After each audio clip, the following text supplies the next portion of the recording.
Enable notifications by ringing the bell.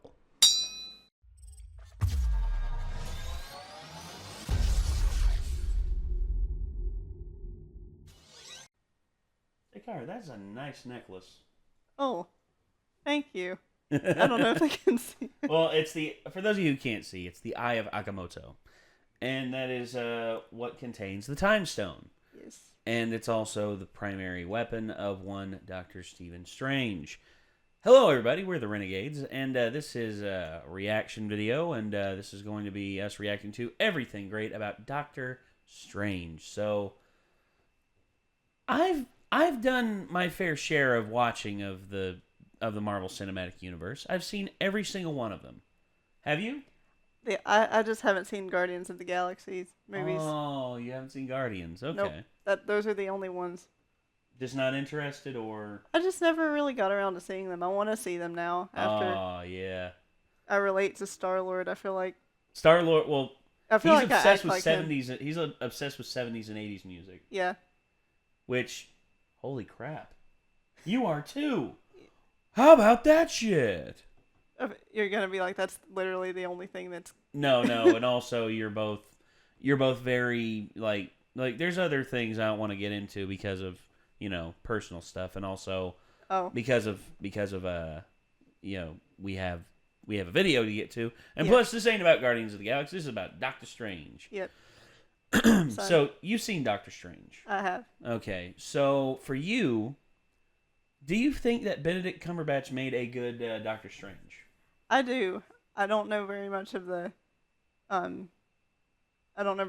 source material, but I think in terms of the look I think very much in terms of the look, he at least nailed it, and the attitude, everything. Yeah, I was just like, I'm noticing, like, myself when I'm doing videos, like, my odd hand gestures that I do. Yeah. And now I'm starting to notice them on other people. Like, I never noticed that my sister, whenever she's angry, she does this. She does this right here. She's like, whenever she's, like, wanting people to pay attention to her, she's like, hold on one moment.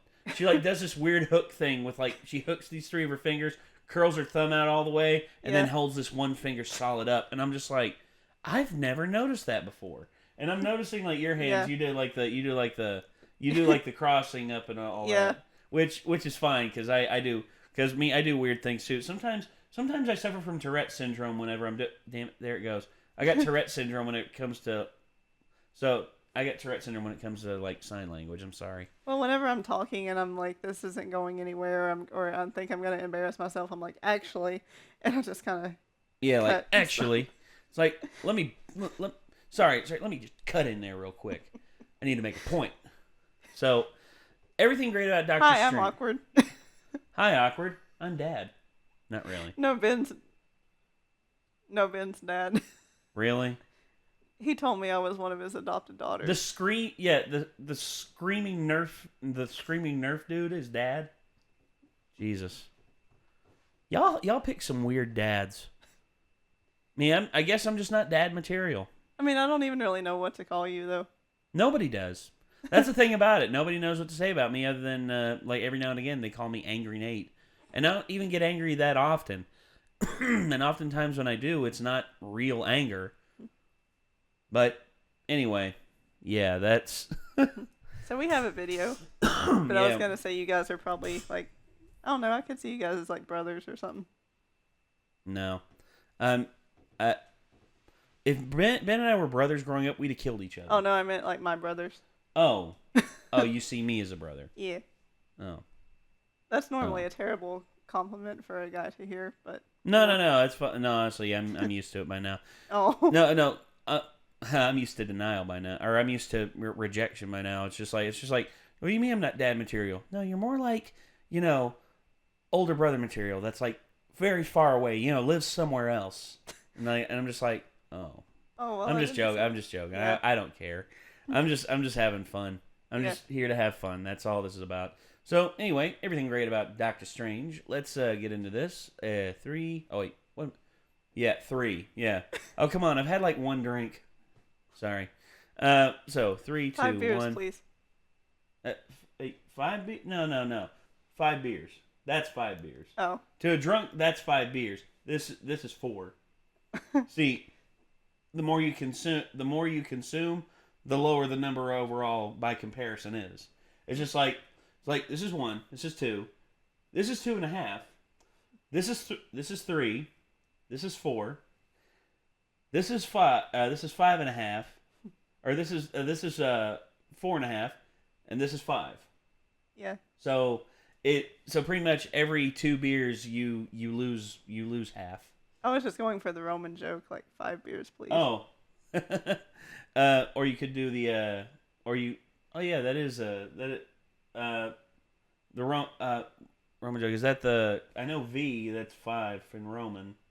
Oh, but were you doing the? Oh, I thought it was. I saw a joke. It was a Roman walks into a bar, holds up 3 fingers, and says 5 beers, please. Oh. But it might have just been 2. 2. It's like 5 beers, please. Yeah.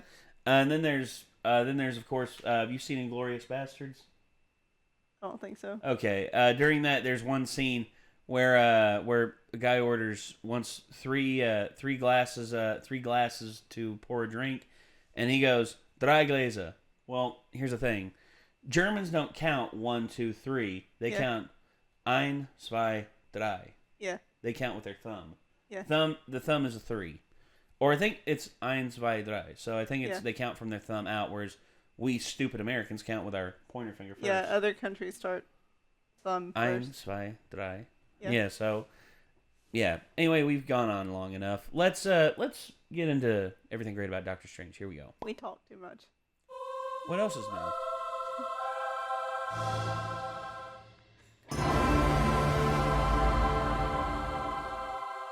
I won't pretend this new Marvel logo isn't just a little self-indulgent, but the sheer volume of the MCU at this point is pretty astonishing. I've got to give them credit for getting this far. Not every film is cinematic gold, but none are complete garbage either. The closest one is probably right, even the bad guys are just restraining the library. Oh, never mind. More importantly, Mads Mikkelsen is always a win. Love that hesitation. I could fight. Nah, let's just run. What an opening sequence! We don't know what the mirror dimension is yet, but what a great intro to the Doctor Strange universe-type magic. Reminds me a bit of the magic used in Warcraft. It's a melding of Eastern imagery with a Western digital hologram. It's like Scott Derrickson saw Inception and said, I could beat that. Mustn't be afraid to dream a little bigger, darling. You'll also notice that the Ancient One seems to be super powerful in the mirror dimension, which we find out later makes sense given that she draws power from the dark dimension. And we're shown exactly how insane this movie's going to get in this first set piece. This extra's thought bubble reads, isn't she supposed to be an Asian man? Feels so good. Chuck Mangione, 1977. I mean, seriously, you don't think Doctor Strange watched King of the Hill? What is it? GSW. You know, we've come a long way, movie viewing audience. We're at a point in history where probably about 80 to 85% of us have watched enough medical procedurals and whatever you call Grey's Anatomy to know what a GSW is. And the writers are acknowledging that. You harden a bullet by alloying lead with antimony, toxic metal. And that's leached directly into the cerebral spinal fluid. So he's Dr. Strauss? Dr. Hange? Seriously, the level of trivia you need to remember to not only be a world-renowned diagnostician, but also a neurosurgeon? Though, to be fair, they've already set up that he has plenty of useless information rattling around in his head. Hugging. Well, awkward side hugging. Avengers Tower. I've got a 35-year-old Air Force colonel, crushed his lower spine in some kind of experimental armor. Is that Rhodey? But the timeline doesn't really line up. Plus, the War Machine armor isn't really experimental. Wait, is it supposed to be that guy Justin Hammer trashed in his crappy Iron Man suit knockoff? I think he did that's say the he one. survived. That test pilot survived. And you didn't want to work in the ER. This movie has a lot of priority shifts. The speaking engagement was important. So was deciding your next case while speeding down a windy road. Don't text and drive, kids. It probably won't end with you becoming a Sorcerer Supreme. All right, answer me this bachelor's degree. Burn? You care so much, don't you? The first 20 minutes of this film is setting up Strange's arrogance, narcissism, lack of empathy, and, as my wife lovingly calls it, know-it-all-itis. It's a swelling of the know-it-all center of the brain. And they really don't hold back in testing our capacity for sympathy. There are other things that can give your life meaning. Like what? Like you? Sets his ultimate redemption up really well. I know he's not Ezio fighting Templars, but I'm having a hard time not seeing him as such. Ancient One for seeing me. You're very welcome. I know, whitewashing and female washing? But can you really complain about Tilda Swinton? I mean, really. She is the cast when you need someone who teeters on the line of morality. I see through you. How I've apropos. heard getting the shit knocked Get out of you, it? but the Because soul now we knocked see out of through. you? A butterfly flaps its wings in space and you get sent to LSD land. Ant-Man's Quantum Realm was awesome, but holy crap. That's all I can say. In the theater, my eyes were wide and my jaw was on the floor. Where powers older than time lie, ravenous and waiting. Also Dormammu. Have you seen that before in a gift shop? Ancient One burn. He reminds you of Caecilius. I cannot lead another gifted student to power, only to lose him to the darkness. I think as long as you're clear about the dangers of cannibalism, you should be safe. But then I doubt that Strange is the culinary expert that Hannibal is anyway. What's this, my mantra? The Wi-Fi password. We're not savages. Remember when people used to not get upset, triggered, offended about everything all the time? Yeah. Yeah, me either. The sorcerers of antiquity called the use I of do, this I remember language it. spells, but if that word offends your modern sensibilities, you can call it a program. See, I'm not crazy. The MCU is still trying its best to explain magic. So if a volume from this collection should be stolen again, you'll be dead before you ever left the compound. Honesty. Thank you for the books and for the horrifying story and for the threat upon my life. And politeness. And don't lose your way, like Caecilius. That's right. Sparse position. But seriously, combining Caecilius' backstory with some martial arts training is the way to do exposition dumps. Better way than most films do. You're welcome, Thanos. You know, I've seen things like this before, but the effort he's putting into turning time makes it feel somehow more feasible and realistic. Spatial paradoxes, time loops! Dormammu shadowing. You want to get stuck reliving the same moment over and over forever? Only when I'm bargaining. Of all the unique, magical, mystical weapons I've seen, smoky glass swords / spears have to be some of my favorites. It's strange. Maybe. But who am I? Who am I to judge? Impartiality. Strange's first real conflict is a great stepping stone for his character. It establishes that he still has so much to learn, even if he does have a Photographic memory. and was Born for the mystic arts. another upping of the ante from Inception with this crazy gravity. Easiest way to get rid of foes. Throw them through a spatial portal and close the door. Saving Doctor Strange.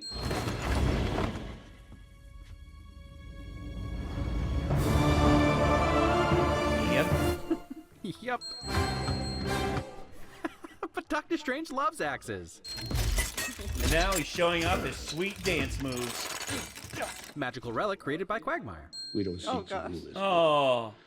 We seek to save it, to hand it over to a Dormammu who's the intent of all evolution. Mads Mikkelsen is amazing, and Caecilius is another fairly complex villain. He's not out to rule the world. In his own misunderstood way, he's trying to save it, similar to the way Vicky almost destroyed the world, but tried to save it nonetheless. And since I've talked about dialogue and character framing of exposition in past videos, here's an example of a close-up that's done correctly. We're drawn into Caecilius, so close that we see the tears welling in his eyes, endearing us to him for a moment while his words distance us from the Ancient One. The real magic she keeps to herself. Here comes Deadpool beta version 1.0. Yep. Cloak of Levitation to the rescue again! What are you wearing? An awesome outfit you'd be lucky to don.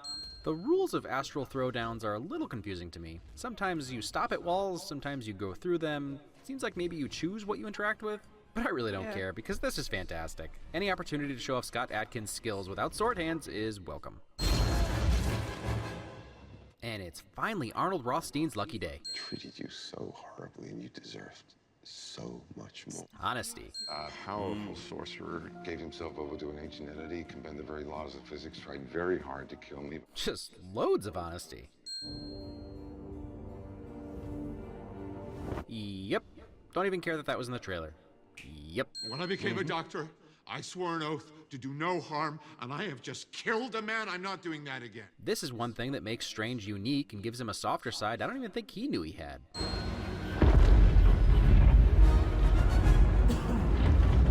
Vision and distortion. It's right about how now they're that able to Christopher do this Nolan is just, thinking, like, amazing. oh, so Yeah. that's what I could have done. That's one The of Doors my of Perception favorites. was It about a one of my mescaline favorite trip, things but I about think this. most of what Doctor Strange experiences is closer to LSD. Although I doubt Stan Lee, or for that matter, Aldous Huxley would carry either way. This was a mistake. Admitting when you're wrong. Also, this face.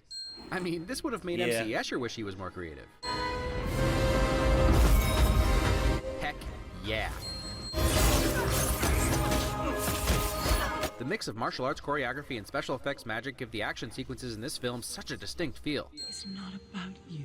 This conversation outside of time as the Ancient One comes to terms with her life and death is a moving scene, but I truly love this camera pan around her head showing us a different perspective as Doctor Strange is finally able to see a different perspective. Haha, that's the least odd thing I've seen all week. Because there are other ways to save lives. harder way. A weirder way. Don't you mean a stranger way?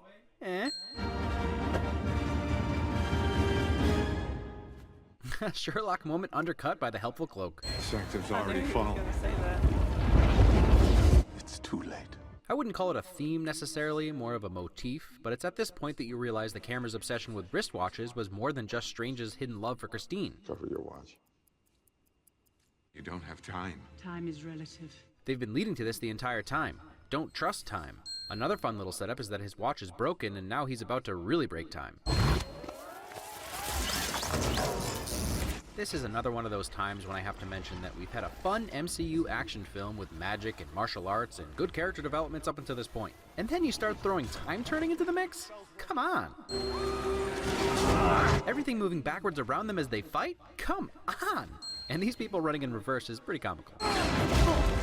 That's Edgar Allan Poe style brutal. What's with this movie pulling up all these literary and artistic references in my brain? I can't be the only one. Montiano. I come to bargain. Do you think Cumberbatch knew he was creating a meme the first time he said those words? Dormammu has an interesting design. He's not quite the same as in the comics, and I get a slight parallax vibe from him, but these are the stakes these days. In order to conquer worlds, you need to be larger than them. And a fun fact, Benedict Cumberbatch did the motion capture for Dormammu, which, when you think about it, sort of makes sense. Why would a non-corporeal being have eyes, a mouth, or a face at all? He would just mirror Strange to make it easier to communicate. And he's a pretty accomplished adversary. The time loop creates a situation where he doesn't have to hold back. At all. But everyone on Earth will live. But you will suffer. Pain's an old friend. Self-sacrifice. You will never win. No, but I can lose again. And again forever. I mean, some real self-sacrifice. End your assault on my world. Never come back. Do it, and I'll break the loop. Negotiation skills. Yeah, you know, you really should have stolen the whole book because the warnings come after the spells. Even Wong appreciates a good callback. We broke our rules, just like her. I will follow this path no longer. Mordo's faith was so wrapped up in the Ancient One, once he realized even she could be compromised, he was lost. Just a solid character arc. It's not to walk the streets wearing an infinity stone. A what? You might have a gift for the mystic arts, but you still have much to learn. I know it's old news at this point, and some of you may already be getting sick of it, but I'm still in love with this connected universe. And every time someone says something like this, I'm Captain America sitting in the helicarrier in Avengers thinking, I understood that reference. Sometimes feeling what they want you to feel is okay. In fact, sometimes it actually brings you joy. Just try it. That's all I ask.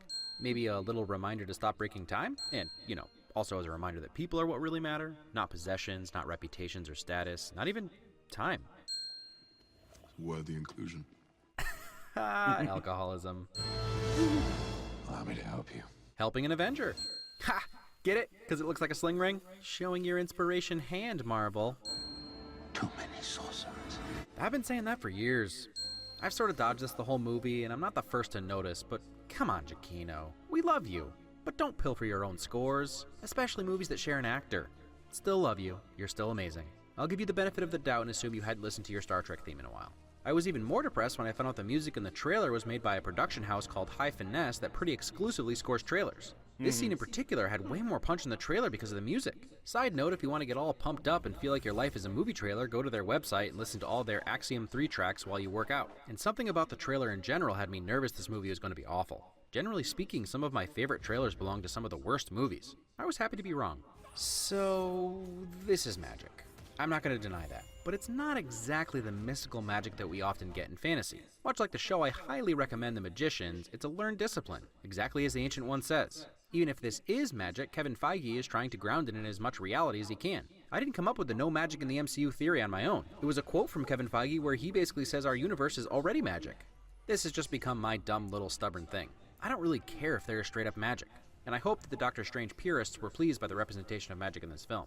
If your biggest problem with science over magic is that anyone can use science, number one, I can read every book on neurosurgery and I'll still kill everyone's brain I touch. And number two, they make it pretty clear that Strange has the gift.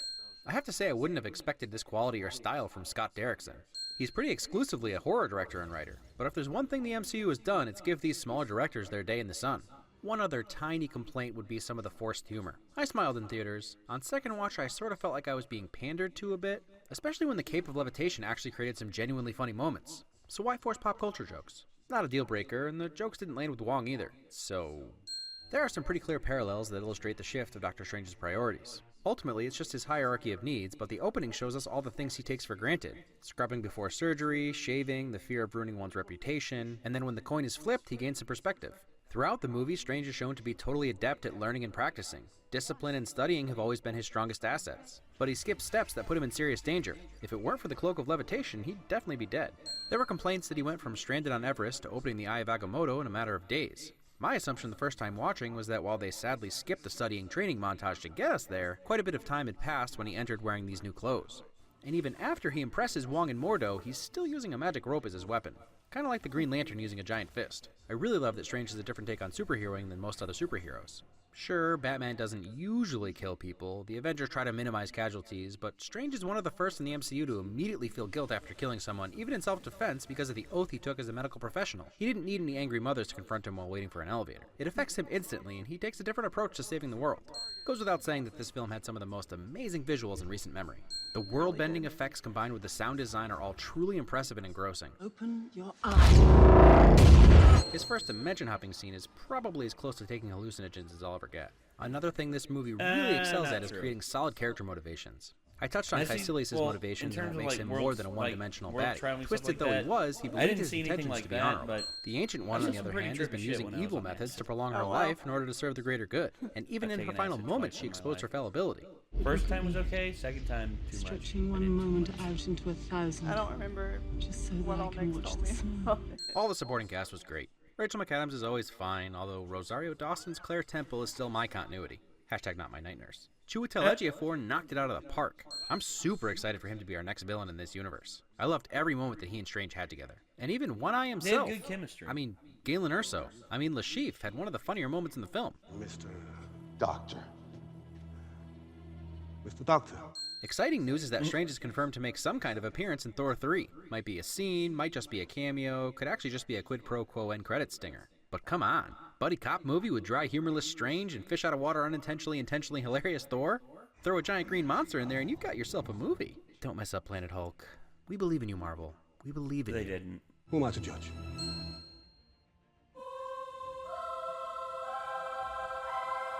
Dormammu, I've come to bargain. Dormammu, I've come to bargain. Dormammu, I've come to bargain. Dormammu, Dormammu, Dormammu, I've come to bargain.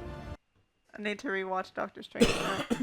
The funniest thing for me when it comes to the Dormammu I've come to bargain was one time during a game of Mario Kart, Dahi Denogla, who a lot of people say he looks like a stupid Benedict Cumberbatch. Like literally, and he's here's the thing. Nogla's Irish, and when he actually is, he's actually very talented. He's actually a really talented musician, but they say he looks like a stupid Benedict Cumberbatch, and they said, could you imagine like Nogla as a Doctor Strange like fake magician that's at a library? He's just like hello there, I've come to bargain. Like just.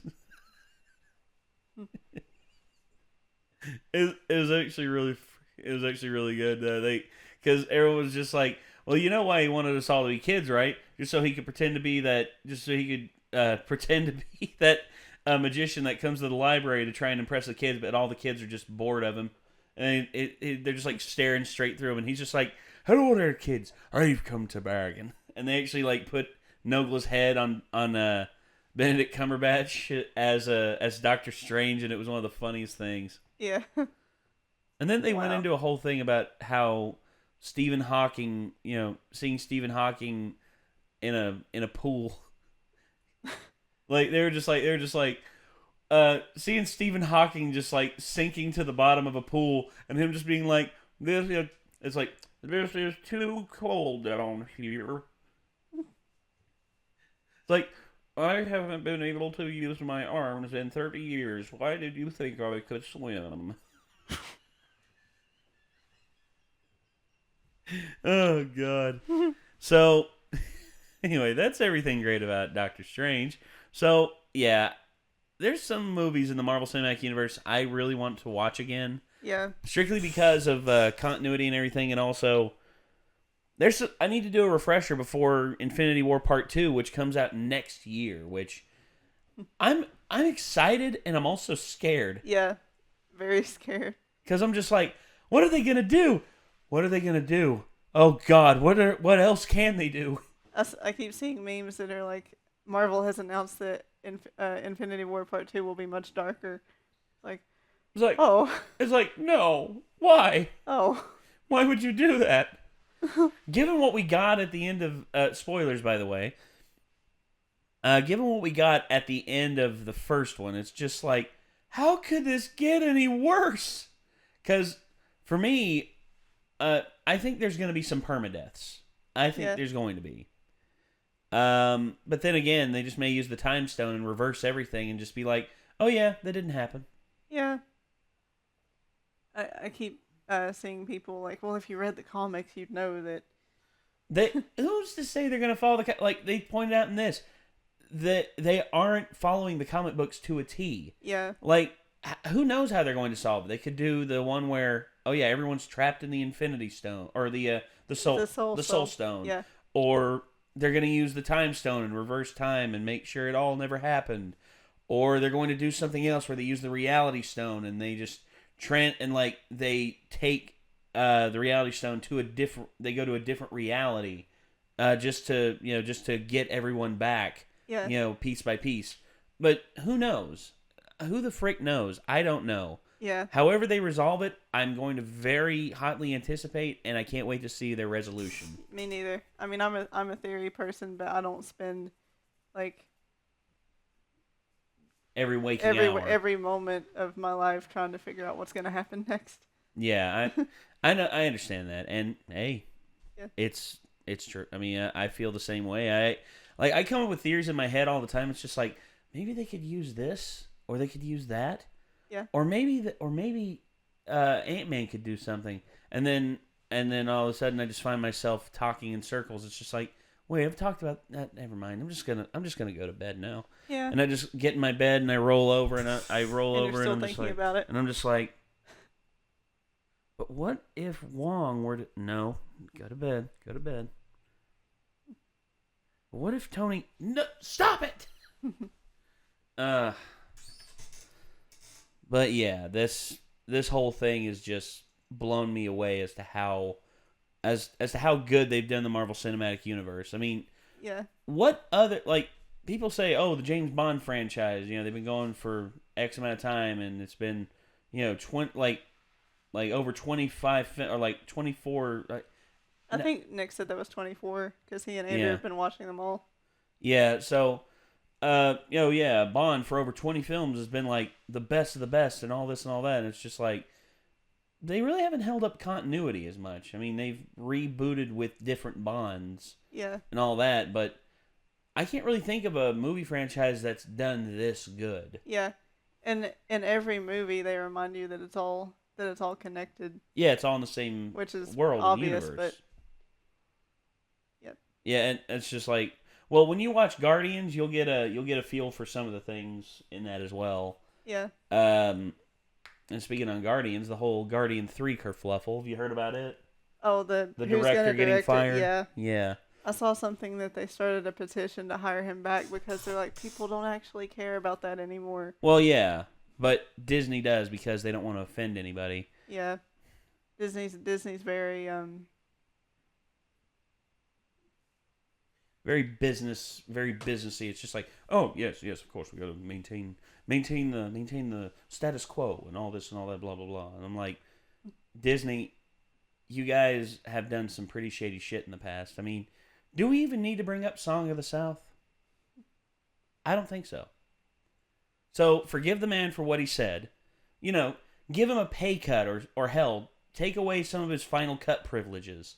Yeah. But don't cut the man out of a passion project of his. Something that, without him, I don't think would be anywhere near as successful. Yeah. That's just how I feel. And Disney does everything they can to make more money off of just anything anyway, so.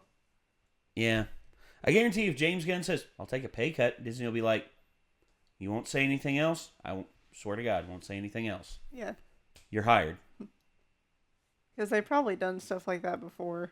Well, it's not like we're dealing with a Harvey Weinstein situation where you've heard about what happened with Harvey Weinstein and everything. Have you heard anything about that? You might have to refresh me on it. Okay, Harvey Weinstein for like the last 30, 40 years has been like one of the most powerful producers in Hollywood. Yeah. I'm talking like so many Oscar winners, so many like famous actors and all this and all that. He made them like so famous and all this and all that. But then it came out that over the span of those 30 or 40 years, he has been meticulously sexually abusing these women who have come into contact with him. Is this this is going to sound stupid if it's not. Is this the Playboy guy? No, that's Hugh Hefner. Oh, okay. Never see, I told you. No, most of the people who worked for Hugh Hefner have nothing but good things to say about him. The only women who have really said anything bad against him is just like, he didn't pay me enough. Yeah. Which, I'm very out of the loop, as you and them can tell. No, it's okay. Well, Harvey Weinstein did all that. He, and when it came out, the whole expose came out, like 30 actresses confirmed that, oh yeah, he did this to me. He was let go from his position at the Weinstein Company. He was pretty much blacklisted in Hollywood. Nobody wants to be around him. And every movie that he's been a part of now has been tainted by that. Because even like the biggest Hollywood actors and actresses have listed, like, for instance, Meryl Streep. I don't know if you've heard of her. Yeah. Well, Meryl Streep, during one of her award acceptances, said, "I would also like to thank God," and by that I mean you, Harvey. Looked over at Harvey Weinstein, and he was just like waving back at her and everything, and it's just like, wow. Because Harvey, from what I understand, is like does have a bit of a God complex because the man is worth like a lot of money and has so much sway in Hollywood because of his producing power that it's almost impossible to like work with him. A lot of people have said that's unless you do things for him. Wink, wink, nudge, nudge. Put a gun to the back of his head and pull the trigger until it goes click. Anyway, yeah. So I don't know how we got into Harvey Weinstein from here, but hey, this was Everything Great About Doctor Strange by Cinema Wins. Cinema Wins, yes, thank you.